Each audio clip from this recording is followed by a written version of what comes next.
الرحیم۔ السلام علیکم دوستو، آج ایک نئی ویڈیو کے ساتھ حاضر ہوں جس کا ٹاپک ہے اسلام نے عورت کو کیا مقام دیا ہے۔ ویڈیو شروع کرنے سے پہلے آفتاب انفارمیٹو چینل کو سبسکرائب کر کے بیل آئیکن کو پریس کر دیں تاکہ اسی طرح کی معلوماتی ویڈیو آپ تک سب سے پہلے پہنچ سکے۔ اسلام کی آمد عورت کے لیے غلامی، ذلت اور ظلم و استحصال کے بندھنوں سے آزادی کا پیغام تھی۔ اسلام نے ان تمام کبیر رسوم کا کلا کما کر دیا جو عورت کے انسانی وقار کے منافی تھی، اور عورت کے وہ حقوق عطا کیے جس سے وہ معاشرے میں اس عزت و تکریم کی مستحق قرار پائی جس کے مستحق مرد ہیں۔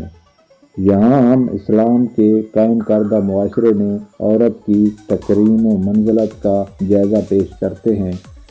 اللہ تعالیٰ نے تخلیق کے درجے میں عورت کو مرد کے ساتھ ایک ہی مرتبہ میں رکھا ہے۔ اس طرح انسانیت کی تکوین میں عورت مرد کے ساتھ ایک ہی مرتبہ میں ہے۔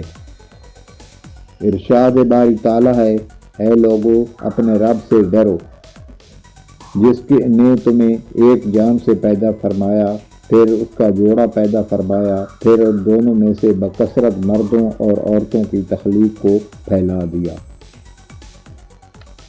عورت پر سے دامی معصیت کی لعنت ہٹا دی گئی اور اس پر سے ذلت کا داغ دور کر دیا گیا۔ عورت اور مرد دونوں کو شیطان نے وسوسے میں ڈالا تھا جس کے نتیجے میں وہ جنت کے اخراج کے مستحق ہوئے تھے، جبکہ عیسائی روایات کے مطابق شیطان نے حضرت حوا علیہ السلام کو بہکا دیا اور یوں حضرت آدم علیہ السلام کے بھی جنت کا اخراج کا سبب بنی۔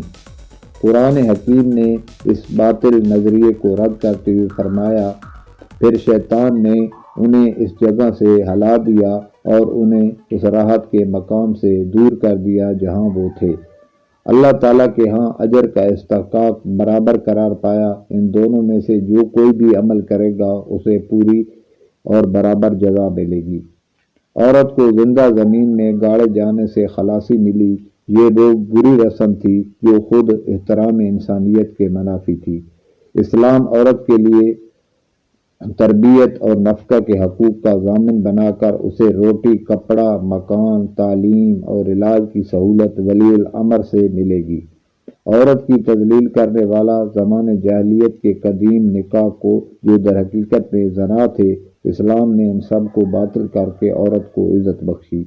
آج بھی تمام مذاہب کے برعکس جتنی عزت اسلام نے عورت کو دی ہے وہ کسی اور مذہب میں نہیں ہے۔